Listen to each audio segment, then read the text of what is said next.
महाभारत की कहानियों के बारे में हम सब लोग जानते हैं, पर महाभारत में कुछ कहानियां ऐसी है जिसके बारे में बहुत से लोगों को नहीं पता। तो आज हम जानेंगे कि पांडव एक एक कर कैसे मरे और उनके वो कौन से पाप थे जिस वजह से वो स्वर्ग तक सह शरीर नहीं पहुंच सके। और आखिर में आपको ये भी पता चल जाएगा कि महाभारत काल्पनिक नहीं था। तो वीडियो को पूरी जरूर देखना, और जिस किसी ने चैनल को सब्सक्राइब नहीं किया तो जरूर कर देना। महाभारत में कई बातें ऐसी हुई जो बिल्कुल अलग थी। जब युधिष्ठिर ने एक दिन ऐसा तय किया कि वो अपने भाइयों के साथ और द्रौपदी के साथ हिमालय चढ़कर स्वर्ग चले जाएंगे, तो वो सभी निकल पड़े। इस रास्ते में सिर्फ युधिष्ठिर को छोड़कर उनके सभी भाई और द्रौपदी गिरकर अपने प्राण छोड़ते रहे। लेकिन ऐसा क्या था कि युधिष्ठिर और बाकी पांडवों का अंतिम संस्कार कभी हुआ ही नहीं? तो इसके पीछे क्या कारण था, चलिए जानते हैं। सभी पांडवों ने जब चढ़ाई शुरू की तब उन्होंने ऐसा सोचा कि वो सभी सह शरीर स्वर्ग तक पहुंच जाएंगे, लेकिन ऐसे हुआ नहीं। हर पांडवों के हिस्से में कुछ ऐसे पाप थे जिस वजह से वो रास्ते में ही गिरकर मरते रहे। केवल युधिष्ठिर और एक कुत्ता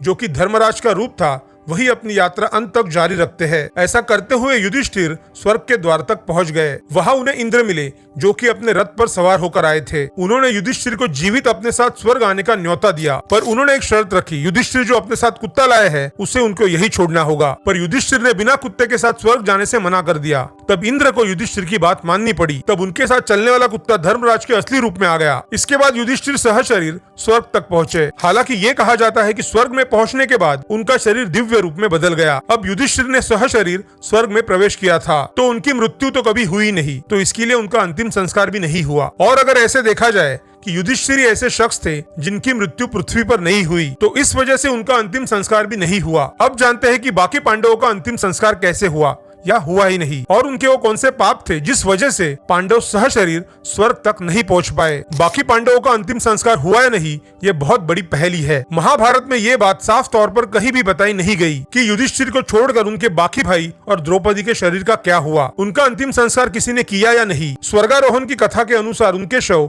हिमालय के दुर्गम क्षेत्र में ही रह गए। अब जानते हैं कि पांडवों के मरने का क्रम क्या था। सबसे पहले किसकी मृत्यु हुई और सबसे आखिर में कौन गिरा? स्वर्गारोहण यात्रा के दौरान सबसे पहली द्रौपदी गिरी। सभी पांडव आपस में बात करते हुए हिमालय की चढ़ाई कर रहे थे। तभी अचानक द्रौपदी लड़खड़ाई और जमीन पर गिर गई। सभी चकित हो गए कि ये क्या हो गया। तभी युधिष्ठिर ने भीम को बताया कि द्रौपदी अर्जुन को लेकर विशेष पक्षपाती थी, इसलिए उन्हें यह पाप मिला। अब सभी द्रौपदी को छोड़कर आगे बढ़ रहे थे और कुछ देर बाद सहदेव गिर गए और उन्होंने भी अपने प्राण छोड़ दिए। तब भीम ने युधिष्ठिर से पूछा कि सहदेव के अंदर तो किसी भी तरह का घमंड नहीं था, उन्होंने तो हमारी हमेशा सेवा की थी, तो वो कैसे गिर गए? तब युधिष्ठिर ने जवाब दिया कि सहदेव का पाप ये था कि वो हमेशा सोचते थे कि उनसे बुद्धिमान कोई नहीं है। अब बारी थी नकुल के गिरने की। बचे हुए पांडव आगे बढ़ रहे थे और थोड़ी देर बाद ही नकुल गिर गए। तभी भीम ने वापस सवाल किया कि हमारा ये भाई तो धर्म से कभी अलग नहीं हुआ, इसने हमारी हमेशा सेवा की है, इसने हमारी आज्ञा का हमेशा पालन किया है, तो ये क्यों गिरा? अब युधिष्ठिर ने जवाब दिया कि नकुल सोचते थे कि उनके जैसा रूपवान कोई नहीं है, इस वजह से नकुल को अपने कर्मों का फल मिला। सभी पांडव शोकाकुल थे। सबके मन में यही चल रहा था कि अब किसका नंबर आएगा। अब केवल भीम, अर्जुन और युधिष्ठिर बचे थे। कुछ देर आगे चलने के बाद अर्जुन गिर गए और उन्होंने अपने प्राण छोड़ दिए। अब दुखी भीम ने युधिष्ठिर से वापस सवाल किया कि अर्जुन ने तो कभी झूठ नहीं बोला था, तो उनकी ये दशा क्यों हो गई? तब युधिष्ठिर ने जवाब दिया कि अर्जुन हमेशा घमंड करते थे कि वो एक ही दिन में सारे शत्रु को मार देंगे, पर वो ऐसा कर नहीं पाए और घमंड ही उनका पाप था, और इसके साथ ही वो बाकी धनुर्धरों का अनादर करते थे। ऐसा बोलकर युधिष्ठिर आगे बढ़ने लगे। अब सिर्फ भीम और युधिष्ठिर बचे थे।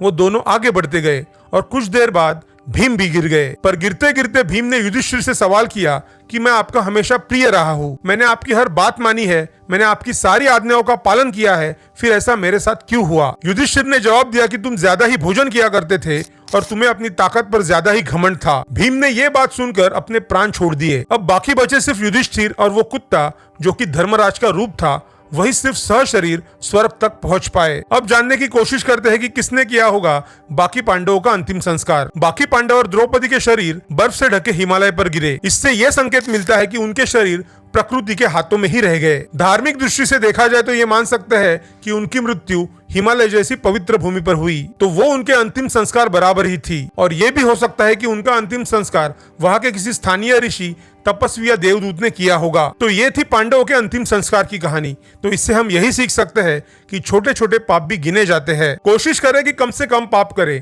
आपका और मेरा हिसाब ऊपर वाले के कंप्यूटर में सेव है और मरने के बाद उसकी प्रिंट आपके हाथ में आ जाएगी। अब महाभारत काल्पनिक कैसे नहीं था इसके बारे में बात करेंगे। अगर महाभारत काल्पनिक होता और जिस किसी ने भी इसकी कल्पना की होगी वो पांडवों के अंतिम संस्कार के बारे में जरूर लिखता। इसलिए महाभारत में कुछ चीजें ऐसी है जो समझ के बाहर है। अगर वो कल्पना होती तो जरूर लिखी जाती। अगर वीडियो अच्छी लगे तो चैनल को सब्सक्राइब कर देना। जय श्री राम।